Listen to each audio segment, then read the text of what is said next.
Та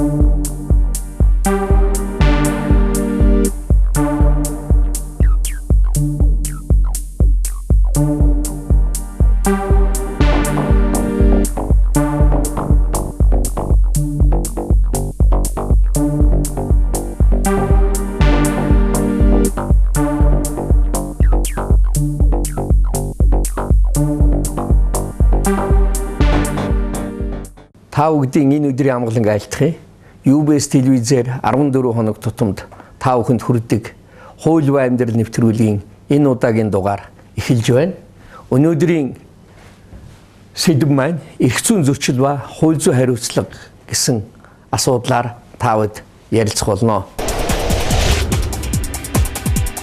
Эрх зүйн зөрчил гэж юу вэ? Хууль ёсны эсрэг, өөрөөр хэлбэл хуулийн эсрэг, эрх зүйн хэм хэмжээний эсрэг, нийгмийн хор аюултай, гин буруутай үйлдэл эсвүүлдэхүйг эрх зүйн зөрчил гэж томьёолдог.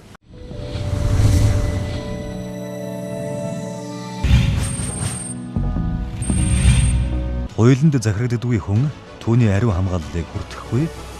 Хууль бидний гагцхүү бусдаас биш, өөрсдөөс мөн хамгаалдаг. Хайн. Эрх зүйн зөрчил нь дараах үндсэн шинжүүттэй байна. Хууль ёсны эсрэг тэр зан үйл маань үйлдэл юм уу эсвэл эсвүүлдэхүй байна. Үйлдэл гэдэг нь идэвхтэй зөрчсөн үйл ажиллагаа байна. Эсвүүлдэхүй гэдэг нь хийх ёстой, биелүүлэх ёстой үүргээ биелүүлээгүйг эсвүүлдэхүй гэж ингэж нэрлэдэг. Дараагийн гол шинжүүл эрх зүйн хэм хэмжээний эсрэг чиглэсэн байна. Эрх зүйн хэм хэмжээний эсрэг эрх зүйгээр хоригдсон эсвэл үүрэг болгосон тэр зүйлийг хийгээгүй юм уу идэвхтэй үйл ажиллагаагаар хийж зөрчсөн эрх зүйн хэм хэмжээний эсрэг ийм чиглэсэн агуулгатай байдаг. Ингэжээ сая зөрчил болно. Харахад зөрчил юм шиг харагдах мөртлөө эрх зүйн хэм хэмжээний эсрэг чиглээгүй байх юм бол тэр бол зөрчил болж хууль зүйн утгаараа чаддаггүй. Гин буруутай зан үйл байна. Санаатай юу? Эсвэл болгоомжгүй юу гэдгээр тэр гин буруугийн буруутай хэлбэрүүд бол тодорхойлогддог. Нийгэмд хор аюултай байна. Тэр ямар нэгэн байдлаар хэдийгээр жижигхэн зөрчил, зүлгэн дээгүүр ишгсэн ч зөрчил, замын гарцгүй газараа гарах ч зөрчил, энээс ихсүүлээд хүн хулгай худлал хийх цөмөл зөрчил. Тэгэхээр энэ бүх зүйл нь болгоомжгүй юм уу эсвэл санаатай хэлбэрээр хэрэгждэг. Дээр нь нийгэмд ямар нэгэн хэмжээний хор уршиг учирдаг байх нь байна. Хууль тогтоомжид заасан хууль зүйн хариуцлагатай байна. Хуулиудаар ийм зүйл хийхийг үүрэг болгосон, эрх олгосон, хоригдсон заалтууд бишгүйдээ байдаг. Түүний хэрэгжих баталгаа болгож санкц буюу хариуцлагын зааж өгсөн байдаг. Олон хоригдох заалтуудыг зааж өгчхөд хууль тогтоомжид заасан хууль зүйн хариуцлага нь байхгүй байх юм бол тэрийг бас зөрчил гэж тооцоход хэцүү болно. Ийм учраас тэр хоригдсон заалтууд нь цөмөөрөө хэрэгжих баталгаатай хууль зүйн хариуцлагын тодорхой санкцуудтай байж гэмээр сая эрх зүйн зөрчлийг бүрдүүлж байдаг байна. Эрх зүйн зөрчил бол ерөнхий ойлголт. Эрх зүйн зөрчил нь гэмт хэргийн хэлбэрээр илэрч болно. Захиргааны зөрчлийн хэлбэрээр илэрч болно. Захиргааны зөрчил юу вэ? Захиргааны эрх зүйн зөрчил юм. Иргэний эрх зүйн зөрчил, сахилгын зөрчил гэсэн хэлбэрүүдтэй байдаг. Дээр нь олон улсын эрх зүйн зөрчил, бусад салбар эрх зүйн зөрчлүүд нэмэгдэж гарч ирдэг. Эрх зүйн зөрчил бол заавал объекттэй байжээ сая зөрчил болно. Объект гэдэг нь бол тэр хуулиар хамгаалагдж байгаа нийгмийн харилцаа юм. Энэ харилцаа нь ерөнхий объект, тусгай буюу төрлийн объект, шууд объект гэсэн 3 хэсгээс бүрдэнэ. Эрүүгийн хуулийн тусгай ангийн аль нэгэн зүйлийг заасан гэмт хэрэг байлаа гэж бодъё. Тэгвэл шууд объект нь тэр тусгай ангийн тодорхой зүйл ангийн тэр хэсэг юм. Төрлийн объект нь тэр хүний ам бие, эрүүл мэндийн нэр ялдрын эсрэг гэмт хэргийн бүлэг байна уу? Эсвэл бусдын өмчийн эсрэг гэмт хэрэгт багтаж байна уу? Тэр бүлэг хэм хэмжээгээр хамгаалагдж байгаа нийгмийн харилцаа бол төрлийн объект болно. Эрүүгийн хуулиар бүхэлдээ хамгаалагдж байгаа нийгмийн харилцаа бол ерөнхий объект болдог. Эрх зүйн зөрчил гэдэг маань үндсэндээ бол нийгмийн хамгийн гол нь энэ нийгмийн зохицуултын хамгийн гаж үзэгдлийн гол хэсэг байдаг. Сүүлийн гарч ирж байгаа нэг чухал асуудал байх юм бол ер нь хуулийн этгээд байгууллага тодорхой гэмт хэргийн субъект болох уу? Эрүүгийн эрх зүйн харилт, эрүүгийн эрх зүйн зөрчлийн субъект болох уу гэдэг асуудал их яригдж байгаа л да. Гадаад ихэнх улс орнууд болохоор энэ бас энэ асуудал тавигдаа зарим улсууд бол практиктээр бол хуулийн этгээд бол эрүүг хариуцлах хүлээж байгаа ийм практикууд бол байгаа. Жишээлбэл бол хамгийн тодорхой жишээ болохоор энэ одоо Англи Саксоны эрх зүйн тогтолцоо дуурайнд бол Англи, Америкийн нэгдсэн улс байна. Одоо экстрэн тогтолцоо дуурайнд болохоор Франц бол тодорхой жишээнүүд байж байна. Манай өмнөд хөрш хятад улс болохоор үжээ одоо байгууллага хуулийн этгээдэг одоо гэмтгэрийн субъектээр тооцож тэдэнд хариуцлах хүлээдэг улсын практикт байж байгаа. Одоо бол ерөнхийлөгчөө санаачилж одоо хууль зүйн ямаас төсөлж байгаа гэмтгэрийн тухай хууль дээр бол энэ зүйл залууд орсон. Энэ бол ялангуяа одоо энэ корпорациудын одоо хууль аж ахуйн нэгжүүдийн хариуцлага төрийн өмнө одоо өндөр болж байгаа энүүд бол ер нь бас эрүүгээр хүлээх ёстой байдаг. Гэмт хэрэг үйлдэж байгаа нь өөртөө ял хэрэглэх зөвшөөрөл олгож байгаа явдал юм. Гээгэл эрх зүйн зөрчлийн субъектыг энэ схемчлсэн байдлаар харуулъя. Бие хүн буюу одоо хувь хүн, иргэн гэж ингэж ойлгоё.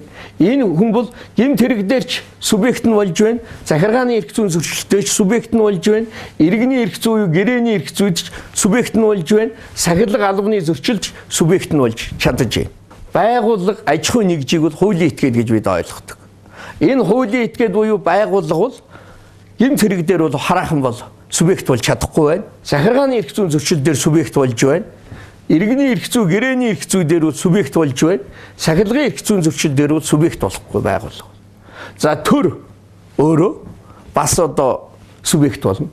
Гэмт хэргийн субъект бол болохгүй. Захиргааны эрх зүйн зөрчлийн субъект бол одоо энэ бол жоохон маргаантай байгаа. Захиргааны эрх хянан шийдвэрлэх тухай хуулиар ер нь бол төрийн захиргаа төр одоо захиргааны эрх зүйн зөрчлийн субъект болохгүй юу гэдэг асуудал бас одоо яригдж одоо энэ жоохон мэтгэлцээтэй байгаа. Иргэний эрх зүйн зөрчлийн субъект болж байна. Сахилгын зөрчлийн субъект болохгүй. Олон улсын эрх зүйн зөрчлийн бол субъект болно жишээ нь цаана. Тэгэхээр субъект байх одоо чадваргийн асуудал гарч ирдэг. Эрх зүйн чадвар, эрх зүйн чадамж, хэрэг хариуцах чадвар гэсэн ийм чадварын асуудлууд гарч ирнэ. Иргэн хүн дээр эрх зүйн чадвар бол тодорхой нас, хэрэг хариуцах чадвар гэдэг дээр оюун ухааны хувьд эрүүл мэнд байх асуудал бас орж байна. Мөн иргэн бие хүн дээр тусгай субъект, ерөнхий субъект гэж асууд. Ерөнхий субъект нь иргэн хинч бай, хуулийн өмнө эрхтгч байх зарчмаасаа үндэслээд гарч ирдэг субъектийн асуудал гарч байна. Тэгвэл тусгай субъект гэдэг нь тодорхой албан тушаал заасан. Цэргийн гэмт хэрэг, цэргийн зөрчлийн, албаны зөрчлийн субъект бол зөвхөн цэргийн албан агч л байх ш. Тийм ээ? Тодорхой албаны прокурорын байгууллагын ажилтан прокурор, шүүгч, онцгой байдал, тагнуулын алба, мөрдөх алба, авилгатай тэмцэх газрын албаны ажилтнуудын сахилгын зөрчлийн асуудлын субъект нь тэр байгууллагын ажилтнууд л байна. Энэ мэтлэнгээр тусгай субъектийн асуудал гарч ирнэ. Дипломат ирэх юм бидэлж байгаа гадаадын дипломат төлөвшсөн газрын ажилтнууд бол тусгай субъектэд хамаарна. Хуулийн этгээдийн хувьд бол мэдээж хэрэг эрх зүйн чадвар, чадамж хоёр нь бол зэрэг үүсдэг. Тэр байгууллагадаа татварын албанд бүртгэгдснээр ч юм уу дээш шүүхэд улс төрийн намууд бүртгэгдснээр төрийн бус байгууллагууд хууль зүйн яамд бүртгэгдснээр ч байдаг юм уу бүртгэлийн албанд бүртгэгдснээр эрх зүйн чадвар, чадамж нь бол зэрэг эхэлдэг ийм онцлогтой байна. Өнөөдрийн нийгэмд төр иргэн хоёрын харилцааны асуудлыг нэг одоо төвшөнд авч үзэхийн тулд төрийн үүрэг хариуцлагыг ч гэсэн дээшлүүлж эрх зүйн зөрчил төрөөс өөрөө зөрчил гаргасан тохиолдолд яаж засаж арилгах вэ гэдэг асуудал мөн тавигдана. Их хурл, засгийн газар, их хурлын гишүүн, засгийн газрын гишүүн, шүүгч, прокурор зөрчил гаргуул яах юм бэ? Тийм ээ? Албаны зөрчил гаргуул яах юм бэ? Энийг хэн одоо шийдэх юм бэ? Ялангуяа үндсэн хууль зөрчсөн зөрчлийг хэн шийдвэрлэх юм бэ гэдэг хүртэл хариуцлага зөрчлийн асуудал мөн ялгаагүй ингэж дээрээс жирийн иргэнээс улсынхаа төрийн тэргүүн хүртэл цөм бүх шатанд зөрчил хариуцлагын асуудлыг бол хуулиар зохицуулж өгсөн байдаг. Ял гэдэг ухтаа нөхөн төлөх эрх юм. Кант Үндсэн хуулийн эрх зүй бол бусад салбар эрх зүйгээс ялгагдах нэг өрмөц онцлогтой. Үндсэн хуулийн эрх зүйд бол санкц буюу хариуцлагын хэм хэмжээг заасан тогтоосон хэм хэмжээ байдаггүй. Гэхдээ үндсэн хууль зөрчсөн альва хэрэг маргаанаар иргэд Монгол улсад хууль зорсоор оршин суугаа гадаадын иргэн хариалгүй хүн үндсэн хуулийн цэцэд хандах бүрэн эрхтэй байдаг. Үндсэн хуулийн цэц шийдвэрээ гармагцаа хүчин төгөлдөр болдог тийм ээ. Тэгэхээр үндсэн хуулийн цэцийн шийдвэр гармагцаа хүчин төгөлдөр боломж холбогдох хуулийн зүйл залтууд хүчингүй болох буюу үндсэн хууль зөрчсөн албан тушаалтан албан тушаалтныг игүүлэх буюу огцруулах асуудал яригддаг. Энэ дээр үндсэн хуулийн хариуцлагын арга хэмжээ яригдаж байгаамаа. Ялангуяа хувь хүний субъектив эрхийг хамгаалах энэ одоо маш их зөрчлүүд амьдралаар гарч байна. Үндсэн хуулийн баталгаас уурыг л олох энэ чиглэлээр хууль зохицуулж байгаа хууль тогтоомжийн улам нарийн өвчилж энэ асуудлыг хөндөж шийдвэрлэх юм бол үндсэн хуулийн шүүх манад бол лидер шүүх болно гэдэг дотор найдаж явдаг. Эрх зүйн зөрчлийн бүрэлдэхүүний нэг гол шинж бол объектив талын асуудал. Объектив тал бол үйлдэл эсвэл тхүү байдаг. Түүний эцэст учирсан хор уршиг байдаг. Тэгэхээр тэр хор уршиг нь тэр гэмт зан үйл буюу үйлдэл эсвэл тхүү түүний эцэст учирж байгаа хор уршиг хоёр хоорондоо шалтгаан холбоотой байх хэрэгтэй. Энийг сэтгүүн ямар нэгэн талаар холбоотой байна. Энэ холбоо байхгүй бол харахад гэмт зан үйл юм уу үйлдэл эсвэл тхүү байжээ. Хор уршиг гарцсан байжээ. Гэтэл энэ хоёр хоорондоо сэтгүүн холбоо байхгүй бол энэ дээр бол зөрчил гэж үздэг. Тэгэхээр хууль хэрэгэлдэг байгууллагууд ялангуяа шүүх, прокурор, хэрэг бүртгэх, мөрдөн байцаах бусад одоо байгууллагууд энэ шалтгаанд холбоог маш сайн нарийн тогтоох байж сая одоо эрх зүйн зөрчлийг онцлон тогтоох ёстой. Материалын хор уршгийг бол хэмжээ дүгнээд улсын дэшүүх тайлбар гаргаад ингэж шийдээд явцдаг. Гэтэл материалын бус хор уршгийг тогтоох гэдэг бол хүний бие махбодод уссан хор уршгийг бас тогтооно.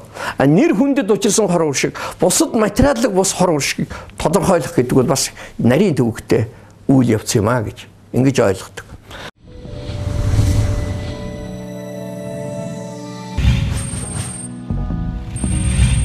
Яг амьдрал практик дээр тулгамдж байгаа асуудлын нэг зүйл бол яг энэ материалын бус хор уршигтай холбоотой асуудал бол нэлээдгүй хууль тогтоомжоор бол бүрэн эрх зүйн зохицуулалт нь бол бүрэн хийгдэж чадаагүй асуудлууд байдаг. Тухайлбал эрүүгийн гэмт хэргийн хувьд, захиргааны зөрчлийн хувьд, иргэний эрх зүйн зөрчлийн хувьд бол үндсэндээ яг материалын бус гэм хорыг бол үндсэндээ тусгайлан хууль тогтоомжуудаар бол ангилаад энийг эдийн бус гэм хор гин энийг үндсэндээ материалын хор уршиг гин гэж ангилсан тохиолдол байдаггүй. Бүгд иргэний хууль руу бол үндсэндээ одоо нийлцаасан шин чанартай бол байгааддаг. Тухайлбал гэмтрэг үйлдсэн гэмбуруутай этгээд материалын бус буюу сэтгэл санааны гэмор учрууллаа гэж бодоход түүнийг иргэний хуульд заагдсан тодорхой буюу 511 гэсэн заалт байдаг. Энэ заалтын дагуу зөвхөн нэр төр, алдар хүнд, ажил хэргийн нэр хүндэд гэмор учруулсан тохиолдолд сэтгэл санааны гэмор учирсан гэж үзэж байгаа учраас эрүүгийн хуульд заагдсан бүх төрлийн гэмтрүүд төр бол сэтгэл санааны гэморыг үнэлж тогтоох боломж бол үндсэндээ байхгүй болчихж байгаа. Тэгэхээр эрүүгийн хуулийн 110, 111 буюу гүтгэх доромжлох гэсэн гэмтэргийн хувьд л материалын бус гэморыг үнэлээд бусад гэмтэргийн хувьд бол үндсэндээ материалын бус гэмор учирсан ч гэсэн түүний шүүхийн зүгээс бол арилгах боломж бол үндсэндээ байхгүй болчихж байгаа. Тийм учраас одоо энэ батлагдж байгаа гэмтэргийн хууль, зөрчлийн тухай хууль, мөн иргэний хуулиар бол үндсэндээ сэтгэл санааны гэморын хамар хүрээг бол үндсэндээ өргөсгөх шаардлага бол их байна. Үүнээс гадна бол түүнийг хэрхэн яаж тогтоох вэ гэдэг ажиллагаа бол үндсэндээ хууль тогтоомжоор бол бас наривчлан суух шаардлага бол өндөр байгаа гэдгийг хэлэх зүйтэй байна. Эрүүгийн байцаа шийдэх ажиллагаанд эрүүгийн хэрэг шийдэхэд иргэний нэхэмжлийн асуудал заавал байна. Энэ бол зөвхөн цөөн тооны зүйл ангитай хязгаарлагдмал зүйл огт биш. Зодуулсан хүн бол хязээч би их сайхан зодууллаа гэж бодож явдгаа зойлох. Тийм учраас хямарсан тохиолдолд түүнд ядаж нэг хэдэн төгөр гаргаад өгчихдөг. Их мэтлэн ер нь бодмоор асуудал маш их байгаа. Энэ шийдэгдээгүй байгаа. Гэмт явдал гэдэг нь түүхэн явцад өөрчлөгдөж байдаг. Эрүүгийн эрх зүйн шин чанартай нийгмийн үзэгдэл. Хүзний цов. Нэмэгдэл шинжүүд гэж байна. Арга, хэрэгсэл, орон зай, цаг хугацаа. Жишээ нь ан агнуурын хууль тогтоом зөрчсөн ан амтны баялагт халдсан гэмт хэрэг. Мөн энэ халдсан захиргааны эрх зүйн зөрчил хоёрыг ялган зааглах асуудал дээр гэхэд хориотой ан тийм үү? Хориотой арга хэрэгслэр, хориотой газар, хориотой цаг хугацаанд ан хийвэл яах юм бэ? Гэдэг бол бас л одоо нэг объектив талыг тодруулж тэр зөрчлийг тодорхойлон онцлоход хэрэгтэй гол одоо нөхцөл болдог, шинж болдог. Загас төрсөө шахахын өмнө талд тийм үү загас агнахыг хоригдсан байна. Энэ бол цаг хугацааны асуудал байх шин. Арга хэрэгсэл гэхэд бол жишээ нь тээврийн хэрэгсэл ашигласан. Техник ашигласан, дэсрэг дэлбэрэх бодис ашигласан, галт зэвсэг ашигласан, хүйтэн зэвсэг ашигласан гэдэг. Маш олон одоо хэлбэртэй тэр хэрэг зөрчлийн хор уршгийг нэмэгдүүлэхэд түлхэц болж байгаа тэр одоо зүйлүүдийг бол авч үздэг байх нь объектив талын шинжээр. Зөрчлийн субъектив тал энэ буруугийн санаатай болгоомж өгсөн хоёр хэлбэрээр хэрэгжиж. Шууд санаатай, шууд бус санаатай. Шууд санаатай гэдэг бол урьдчилан төлөвлөгөөтэй хүсэж үйлдсэн тодорхой одоо шунлын байдгийн юм уу, атаархлын байдгийн юм уу, өш хонзонгийн байдгийн юм уу, тодорхой сэдэлттэй үйлдэгдэх хэрэгүүдээр зөрчил дээр бол шууд санааны асуудал гарч байна. Шууд бус санаа гэдэг бол тийм ээ зорилгондоо санаагүй боловч үйлдэлдээ санаатай бол шууд бус санаатай гэдэг. Энд чинь зодон би алах гэж хүний амнаас хохироо гэж бодоагүй. Зодолж байсан чил үхчлээ гэдэг байхгүй, зогтсон чил үхчлээ. Энэ бол шууд бус санаатай. Гэхдээ аль нь ч байлаа гэсэн санаатай хэрэг зөрчил болж хуурч. За болгоомжгүй нь бол хөнгөмсгөр найдах, хайхрамжгүй хандах. Тэр хор уршгийг гарах үйлдэлийн эцэст гарах юм уу, эсвэл эцэст гарах хор уршгийг мэдчихсэн боловч би өөрөө зайлуулчихноо гэд. Одоо ингээ хөнгөмсгөр найдаад, машиндаа найдаад ч байдаг юм, аваар осол хийчихвэл энэ хөнгөмсгөр найдах. Хайхрамжгүй хандах. Тэр хор уршгийг мэдэх ёстой байсан боловч мэдлгүйгээр түүнд хүргэсэн. Албаныдаа хариуцлагагүй хандсанаас ахуулаад ийм олон жишээ баримтууд бол байна. Манай өнөөдрийн нэвтрүүлгийн сэдэв маань хууль ба амьдрал. Хууль дээр ийм зөрчил байна, ийм хариуцлага байна гэхэд байхаас биш. Энэ зөрчлийн шалтгаан нь юу юм бэ? Түүнээс яаж урьдчилан сэргийлэх юм бэ гэдгийг бол төдийлөн ярихгүй байгаа. Эрх зүйн зөрчлөөс урьдчилан сэргийлэх ерөнхий арга хэмжээ, тусгай арга хэмжээ, нэг бүрчилсэн арга хэмжээнүүд гэж байна. Энэ гурвыг аль алийг зөв хостуулах шаардлага бол өнөөдөр байна. Өнөөдөр эрх зүйн зөрчил бол эрүүгийн гэмт хэрэг дээрч статистикаар өсөж байна. Захиргааны эрх зүйн зөрчил дээр ч их байна. Гэрээний эрх зүйн зөрчил дээр ч их байна. Зах зээлийн харилцаа өргөжөхөр аргачгүй юм. Сахилгын албаны зөрчил дээр ч бас л одоо үлэмж хэмжээтэй байна. Өнөөдрийн үйлчилж байгаа 480-аад одоо орчим хуулинд захиргааны зөрчлийн одоо диспозиц буюу тэр хэм хэмжээний заалтыг заагаагүй. Дээр нь одоо хариуцлагын санкцийн заагаагүй хууль бол бараг байхгүй. Ихэнхэнд нь байна. Тэгэхээр эрүүгийн зөрчил, захиргааны зөрчил хоёрыг ялгадаг одоо онлайн ч одоо тодорхой ойлголтууд байна. Практикийн ч одоо тодорхой жишээнүүд байна. Жишээ нь эрүүгийн одоо эрх зүйн зөрчил гэдэг бол эрүүгийн хууль заасан гэмт хэрэггээ заажчихсан тэр одоо зан үйлийг л хийсэн байх юм бол тэр эрүүгийн хариуцлагын эрүүгийн одоо зөрчлийн тухай асуудал яригдана. Захиргааны зөрчил бол хориглосон үйл ажиллагаануудыг зөрчсөн ийм одоо зөрчлүүд бол гарч ирж байгаа юм. Тухайлбал одоо бүр тодруулж хэлбэл эрүүгийн зөрчил бол одоо төрийн албадлагыг зөвхөн шүүхээс оногдуулах төрийн албадлагыг заавал хүлээж байдаг. Захиргааны зөрчил бол зөрчил гаргасан этгээдэд эрх өгөхийн албан тушаалтнаас үзүүлж байгаа одоо нөлөөлийн асуудлыг одоо гаргаж ирж байдаг. Энэ хоёр бол одоо ийм хоёр одоо ялгаатай юм зүйл байна. Тэгээ гол ялгааны ундаа байна уу? Зөрчил гэмт хэргийн жишээ нь захиргааны зөрчлийг удаа дараа үйлдэхэд л эрүүгийн хэрэг хүлээлгэж болох уу гэдэг асуудал яригдана. Тийм байхгүй. Энэ бол захиргааны зөрчил. Эрүүгийн хууль төсөөтэй зүйл анги ямар нэгэн тийм хүч нэмэгдүүлсэн ойлголтуудыг оруулж болдоггүй. Эрүүгийн хуульд яаж за тодорхойлно? Түүгээр шийдвэрлэнэ. Одоогоос 10 жилийн өмнө Брагоо үйлд 57 тэрбумын их ноцтой хордлоготой тийм бүс үсгчихсэн байж байгаа. Захиргааны зөрчил гэсэн эрүүгийн хариуцлага хүлээх боломжгүй болчихсон байж байгаа. Ер нь одоо сүүлийн үеийн ашигт малтмалтай холбогдсон, экологтой холбогдсон айхтар зөрчлүүд гарч байна шүү дээ. Тэгэхээр энэ асуудлыг бол зөрчил гэдгээр л явахаас арга байхгүй. Хувь хүний хувьд эрүүгийн хариуцлага хүлээлгэл явж байгаа. Тэгэхдээ энэ бол илүү боловсронгуй болж цааш нь эрх зүйн зөрчлүүдтэй тэмцэх чиглэлээр бас асуудал шийдэгдэх байх. Иргэний эрх зүйн зөрчлийн асуудал. Иргэний эрх зүйн зөрчил гэдэг нь иргэдээ эдэлдэг эрхийн зөрчил биш.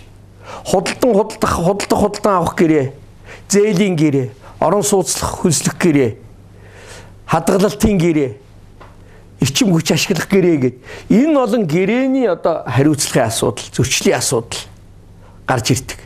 Тэгэхээр энэ бол нийгмийн амьдралд бол одоо хэдэн сая нийгмийн харилцаа байна шүү дээ. Ёстой нэг аалзны шүлс шиг орооцолцсон гэдэг шиг. Энэ дотор иргэний эрх зүй харилцаа бол маш их давмгай байр суурьтай. Бизнесийн эрх зүйд ямар хариуцлагын асуудлууд яригдах вэ гэхээр хууль зүйн хариуцлага, хууль зүйн бус хариуцлага гэсэн хоёр хариуцлагын асуудал яригддаг. Хууль зүйн бус хариуцлагт нь бизнесийн байгууллагын нийгмийн хариуцлага, бизнесийн байгууллагын ёс зүйн хариуцлагууд бол харьцангуй яригддаг. Хууль зүйн хариуцлагт нь бол хууль зүйн шинжтэй төрөл бүрийн одоо энэ захиргааны эрх зүйн хариуцлага, иргэний эрх зүйн хариуцлага бол хүлээлгэж байгаа. Ялангуяа манай хууль тогтоомжууд сууж өгснөөр бол иргэний эрх зүйн хариуцлага болох тэр дотроо хохирол нөхөн төлөвлөх, анз алдан төлөвлөх гэх мэтээр бол илэрж байдаг, төрөлтөө байдаг.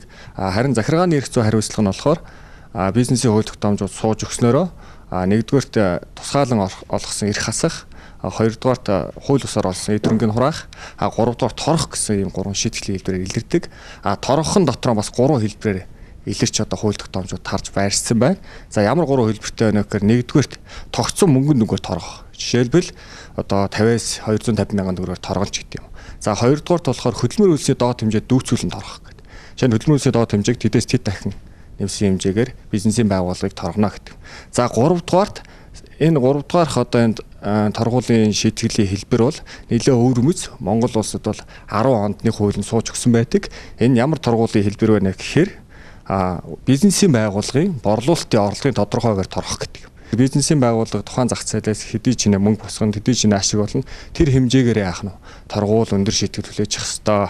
Энэ шийтгэлийг манайх 2010 оны өрсөлдөөний тухай хуулинд суулгаж өгсөн. Энийг хэрэгэлсэн жишээ практик бол өнгөрсөн жил нэт импортлогч нарыг 17 тэрбумаар торгосон тухай одоо хэл мэдээлэл хэрэгслэр бол ярьж ирсэн. Энэ өөрөө энэ шийтгэлийг хэрэгэлсэн хэлбэр юм аа. Тухайн өрсөлдөөний хуулинд өмнөх жилийн борлуулалтын орлогын 6 хүртэлгээр торгоно гэж суугаад өгсөн байна. Зайлшгүй шаардлагаас үүдээгүй бүх шийтгэл даран гуйлал юм. Монтесquieu. Сахилгын зөрчил гэдэг бол тэр байгууллагын дотоод журам, хөдөлмөрийн хууль тогтоомж, албаны сахилгын одоо хууль, сахилгын дүрмүүдээр зохицуулдаг. Төмөр замын албан хаагчдаг, төмөр замын албан хаагчдын сахилгын дүрмтэй ш. Тийм ээ? Энэ хүчний байгууллагууд цөм өөрийн сахилгын дүрмтэй. Ердийн одоо ажилчин албан хаагчид бол ажилтнууд бол хөдөлмөрийн хууль болон тухайн байгууллагын дотоод журмын зөрчиж ажлаа даслах, хожимдох, хоцрох. Одоо сургуулийн хүүхдүүд сахилгын зөрчил гаргана. Өөрөөр хэлбэл сургуулийнхаа дотоод дүрмийг л одоо зөрчинэ гэдэг бол одоо тэр сахилгын зөрчил юм. Ингээ эн чинь юу н зөрчлийн дунд байгаа юм биш үү гэж.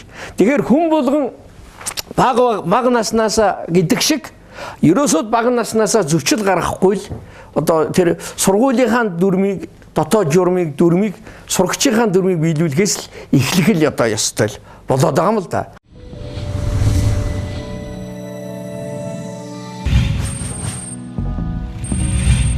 Хөдөлмөрийн эрх зүй бол хөдөлмөрийн дотоод журмыг дагаж мөрдөх, мөн одоо хөдөлмөрийн гэрээг дагаж мөрдөх, байгууллагууд одоо сахилгын дүрмийг дагаж мөрдөх гэсэн ийм зохицуултууд байдаг.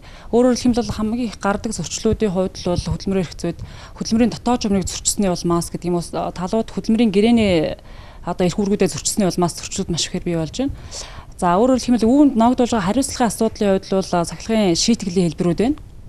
За сануулгах хэлбэр байна. Сахилгын зөрчилд одоо хүлээлгэж байгаа энгийн сахилгын зөрчилд ногдуулах хэлбэр нь сануулгах сахилгын шийтгэл. Мөн одоо 3 сар хүртэл хугацаагаар 20 хүртэл байл цалин бууруулах ийм хэлбэр байна. Сахилгын шийтгэлийн хэлбэр. Мөн одоо сахилгын шийтгэлийн хамгийн хүнд хэлбэр болох ажлаас салах ийм сахилгын шийтгэлийн хэлбэр байна. Эдгээр сахилгын шийтгэлийн хэлбэрүүд байхаас гадна эд хөрөнгийн хариуцлагууд бас байна. Өөрөөр хэлбэл ажил олгогч байгууллагадаа өөрийнхөө санаатай үйлдэлийн улмаас хохирол учруулсан явдал нь бол эд хөрөнгийн хариуцлага хүлээх нэг хэлбэр нь болно. Эд хөрөнгийн хариуцлагын тань зэрэг дотроо за эд хөрөнгийн бүрэн хариуцлагын асуудлууд байна. Мөн эд хөрөнгийн хязгаарлагдмал хариуцлага байна. Мөн контрактаар хүлээгдэж байгаа эд хөрөнгийн хариуцлагын асуудал байна гэдэг ийм хэлбэрүүд байна. За өөрөөр хэлбэл хязгаарлагдмал хариуцлагын асуудал нь тань зэрэг тухайн ажилтаа этгээд нь байгууллагадаа өөрийнхөө одоо санаатай үйлдэлийн улмаас хохирол учруулах юм бол түүнийг төлөх асуудал нь бол хязгаарлагдмал одоо хүрээнд төлж байгаа. Энэ бол цалингийнх нь одоо хүрээнд шийтгэл ногдуулж байгаа ийм хэлбэр. За эд хөрөнгийн бүрэн хариуцлагын асуудал бол тухайн одоо зөрчил гаргасан этгээд маань тухайн байгууллагад учруулсан хохирлыг бүрэн төлөх ийм одоо шийтгэлийн хэлбэр байж байгаа.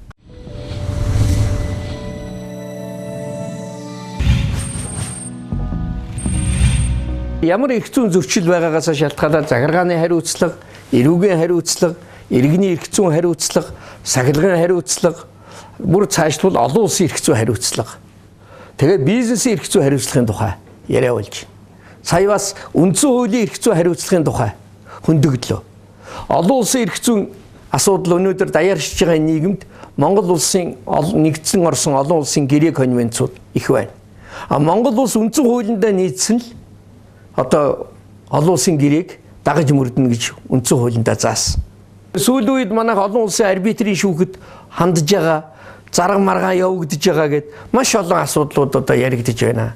Тэгэхээр энэ олон улсын эрх зүйн хэм хэмжээ, үндэсний эрх зүйн хэм хэмжээ энэ зөрчлийн асуудлын тухай ч гэсэн одоо асуудал урган гарч ирдэг гэдгийг бас онцлог хэлхийг хүсэж байна.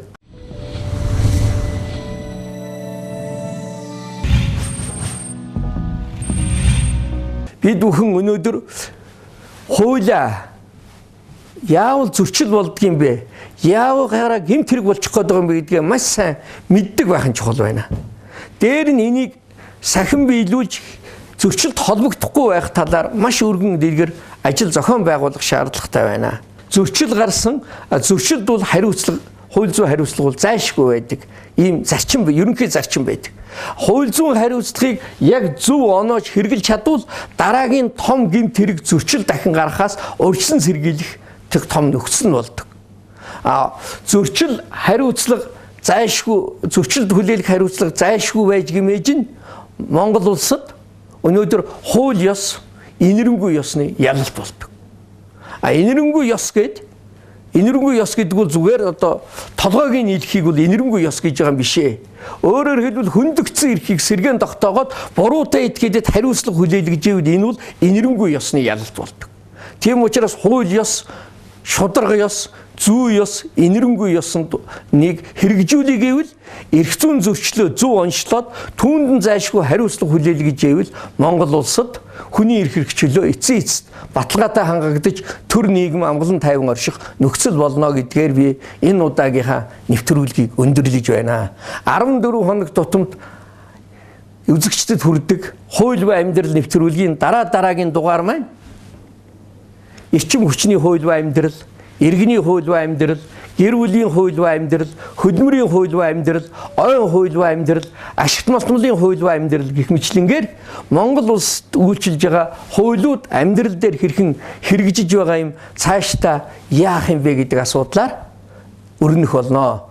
Энэ удаагийн нэвтрүүлгийг дуглан үзсэн, оролцсон бүх хүмүүст баярлалаа.